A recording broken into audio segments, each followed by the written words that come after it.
Jay Shetty has interviewed some of the most guarded people in the world, and almost all of them say things in his studio they never have said anywhere before. That is not luck. That is not charisma. That's architecture. Before Jay asks a single question, his set has already told his guest, "You're safe here." His stillness has already told them, "I'm present." His eye contact has already told them, "I see you." And by the time he actually speaks, the guest is already more open than they plan to be. So today, I'm giving you the 4 things every expert can steal from the most trusted voice on YouTube. And I'm going to tell you what I would do if I had the chance to work with Jay. This is Think Like a Producer, an On-Cam Ready presentation. I'm Jamie Maglietta, television news veteran and owner of On-Cam Ready Media. On-Cam Ready is a great place for you to turn your thought leadership into content. I help people strategically position themselves before press. Visit our website, oncamready.com, for more details. We're continuing to dive into the YouTube podcasts and look at the hosts and guests to help you become a stronger thought leader online. Think of this as new media training. Today, we're talking about Jay Shetty and the On Purpose podcast. If you're liking the direction I'm taking this, be sure to follow us on your podcast platform of choice or subscribe to the YouTube channel On Cam Ready. The links are in the show notes. Now let's get to it. You're here because you want to become either a stronger host within your own show, or you want to start being a podcast guest and you're really trying to wrap your head around, how do I show up? How do I be me? Or you're already guesting and you're trying to level up and become a bit more professional. Today, we're going to look at the Jay Shetty podcast On Purpose because it consistently ranks in the top 5 globally. He's interviewed Kobe Bryant, Will Smith, Jennifer Lopez, and some of the most high-profile names in business and entertainment. But here's what I want you to focus on, because this is the producer observation that matters. Every guest who sits across from Jay leaves that studio having said something they did not plan to say. Not because he tricked them, because he engineered an environment so safe, so warm, so genuine that they open up. And it's important that if you are going to have a podcast of your own, in person or even Zoom, that you create that space. You also need to think about that when you're entering it as a guest. Like, I got to be aware, this is what's going to happen. And have some preparation in mind. Be sure to check out my episode on sound bites if you don't know how to really respond to those intimate questions or share your point of view under 2 minutes. Let's take a look at that, okay, guys? Here are the 4 things you can steal and apply no matter what, either as a host or as a guest. So Jay's studio is warm lighting, wood textures, curated bookshelf. There's soft tones, professional microphones. That is not interior design, it's brand architecture. Before Jay says a single word, his set has already communicated. This person is thoughtful, credible, safe. The visual language of ancient wisdom translated into a modern media frame. Every element in that studio is earning trust on his behalf while he's still walking to his chair. Here's the question I want you to sit with right now. If a stranger looked at your recording setup for 10 seconds before you said a single word, what would they believe about you? Then I want you to write down what you want them to believe. The gap between those 2 answers is your most urgent production problem. Your background is your brand promise, made visible. Make sure it's clean and it's keeping with your promise. But here's the thing that I will say. I don't want you to take my advice and think you have to spend a ton of money. What I do in my studio, and I have a video on this, is I reused old lamps to give it that moody lighting feel because that's what I wanted. I wanted my guests to feel comfortable with me even though I'm doing my interviews over Zoom. I wanted a dark background because my hair is turning gray and I wanted that to stand out. I wanted my wisdom to appear on screen at all times, my aging wisdom. I also wanted to make sure that I had a comfortable, inviting environment. So I moved a bed out of my office and I put a couch in here and I created a standing desk so that I can essentially move around the room in different ways. I have like an authority wall over here, which I talk about in one of my videos on my YouTube channel, and then the couch. And then in front of me is my my boards of frameworks and my vision board of where I want my life to go. I did it that way so I can roll my desk around for different backgrounds. It's a very small room. You can do this too. You may be looking at mine and thinking, "Oh, she has a good office." It is. But could I do better? Yeah. And would I want to? Of course. Do I have the money to? No, I'm not spending the money on that right now. And you need to make that choice because if you invest in a huge major production setup, you want to know that you have an idea that is going to help you cash that in. You're going to go all in on it if you're doing that type of investment. I am holding this podcast and this YouTube channel to pour my knowledge into you, to help you become stronger on camera. Because as more people leave corporate and turn to the creator economy, they just don't know where to start. So if you are a professional turning to me right now and you're like listening, thinking, oh my gosh, this is too much. I don't even have any of this. Don't worry. I have so many episodes that built up to this. And right now I'm focusing on YouTube podcasts to help you become a stronger communicator. Okay. I also have a visibility bundle you can download with a checklist on what you need for your office space, how to look yourself up online to see what the media might see. And I even have a QR code that will help you get any type of consumer equipment for your office that I recommend. All right. Sorry for that rant. I got to go back to my notes. Steal number 2, stillness as authority.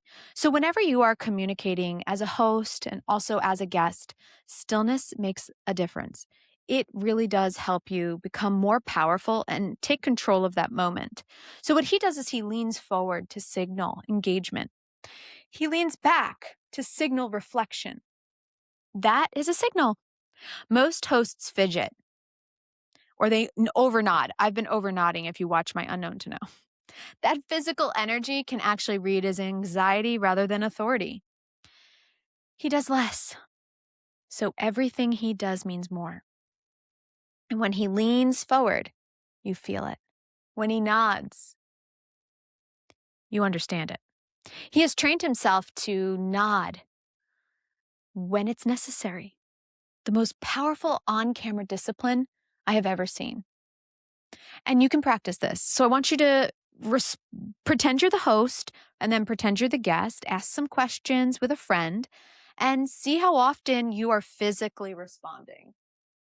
You want to physically respond when you are a host or a guest with your face. You can smile, concern. You want to have your faces practiced. And this is just TV news, guys. No one is showing up on camera without having looked themselves in the mirror to see, what does that expression really show when I give it? And know their angles. So you want to do the same. I want you to practice talking with a friend, have them ask you questions, and then you respond, record yourself, and see how often you nod, how it looks. And when your friend does it, figure out what does it make you feel like when they're nodding or fidgeting. I'll say this, the deliberate nod signals deep understanding. Less is always more, guys. All right, steal number 3, the reframe technique. This is Jay's superpower as an interviewer, and it is completely transferable to any expert who hosts content or guests on shows. I'm like getting excited if you're watching on YouTube. Here is how it works. A guest says something. Jay listens. Then he summarizes it back, but slightly elevated. He translates what the guest said into a universal truth. Now that is skill. A clean, memorable, shareable version of the insight the guest was reaching for. In an interview with Layla Hormozi, she made a complex point about confidence and identity. Jay then turned this 3-part sequence the audience could hold on to and repeat. He made it into like this profound moment. and the audience felt like they had just received something really valuable. Jay facilitated both of those outcomes by doing one thing: listening deeply enough to find the universal truth inside the specific story. So I also want you to practice reframing in your own content. When a guest says something interesting, do not immediately ask your next question. Reflect back what you heard and then respond. So, what I'm hearing you say is, and find a bigger truth inside of it. Your guests will feel seen, your audience will feel served, and you will look like the most thoughtful host in your space. Steal number 4, lead with a lesson, not a question. See, I do this, guys, so I needed to really tell you this. Most interviewers ask, like, how did you get through that? What happened next? Those questions invite a story. Jay asks insight questions. Instead of, how did you get through that? He sounds like, more like, it sounds like you discovered something different about yourself in that moment. What was it?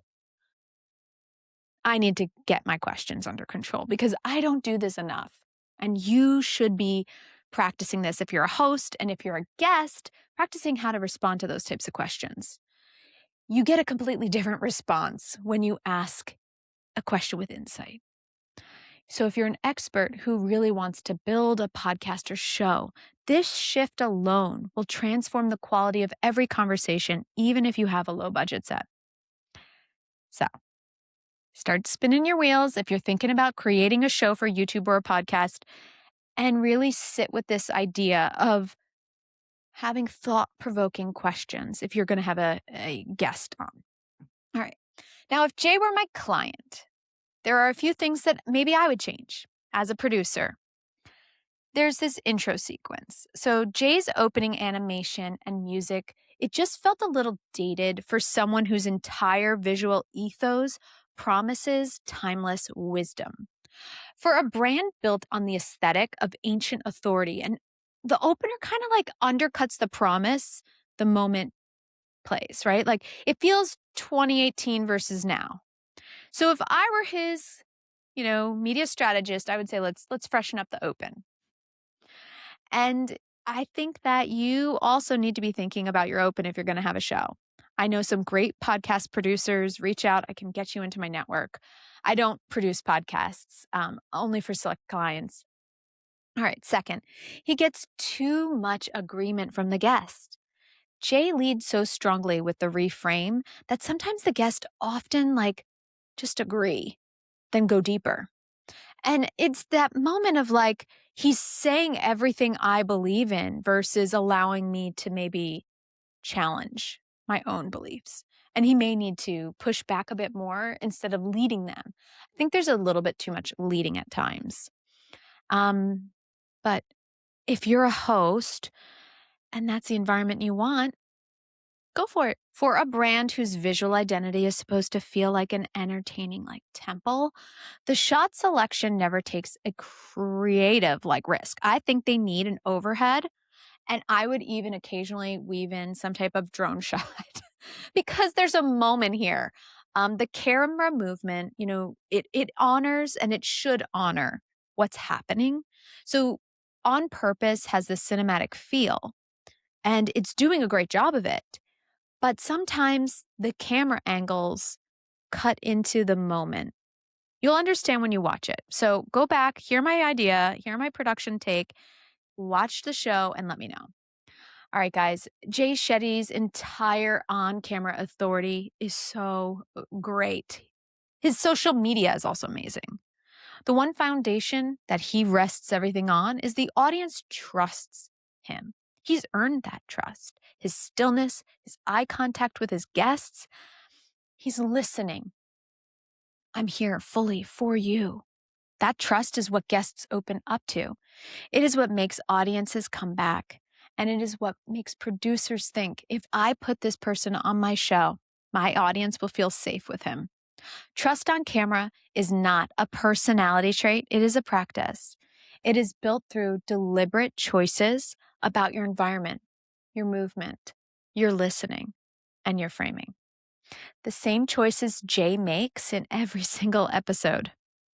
The experts who build that trust, who show up with the same cohesive environment, presence, and messaging that Jay has really created and produced, are the experts who become the go-to voices in their spaces. Not because they shouted the loudest, because the audience felt safe along with them. And that's something worth noting if you are trying to build out a show or you even want to become a guest that wants, that you earn more press from. You want to be the guest that shows up with that same presence. Everything we talked about today is all about helping you level up your communication skills as a host or a guest. And I have a whole series on this with Think Like a Producer. I also have tutorials on the YouTube channel to help you navigate the technology like Riverside. So if you are going to start leaning in on social media and on YouTube, I hope that this has been a good resource for you. Share it with a friend if you think it could help them too. I am Jamie Maglietta. I have 20 years experience in television production, and I have crafted and built brands, shows, talent, and I know I can help you. So I will keep showing up here with Think Like a Producer, and I will continue to interview my network on my podcast, Unknown to Known. Both are on the YouTube channel. Let me know what you think. Message me, find me on Instagram. It's really important that I get some feedback. I'm going to say, going from corporate to creator has not been easy. I've been there, and I'm just trying to help you get through the hurdles and have a better shot at making something of yourself. So this week's homework is I want you to record yourself, maybe with a stranger or a friend. Ask each other questions and feel how that conversation goes. Record it, watch it back. And I want you to start thinking through okay, did I pause enough? Did I give him a safe space for him to reply to that question and make him feel heard? Visually, did I help my audience feel like they are a part of the room, a part of the conversation? And if you're a guest, did I deliver what the audience expects me to bring? Did I provide value? Have those interview sessions with a friend. Those practices are really great with media training. I do those with my clients. And you really want to think about your presence. So when he's leaning in, you don't want to lean in too much. You want to make sure your posture is always good. Like you want to roll your shoulders back even when you're sitting down, and have fun with it. Practice, practice, practice, because confidence comes through creating content. One thing I always say is relevancy earns media, but clarity gets you booked. So if you are someone who really wants media and you're starting to show up on camera as a guest and in podcasts, and you're like, okay, I need this because I'm working toward a book launch in a year or two. Or I am trying to put myself out there more so I can get speaking engagements. You want to make sure you're clear. You want to make sure you're ready and you're poised. So practice before you pitch the media. Practice and strategically position yourself now before you pitch the press. Anyway, I hope that helps. Find me on Instagram. I'll see you guys online. Bye.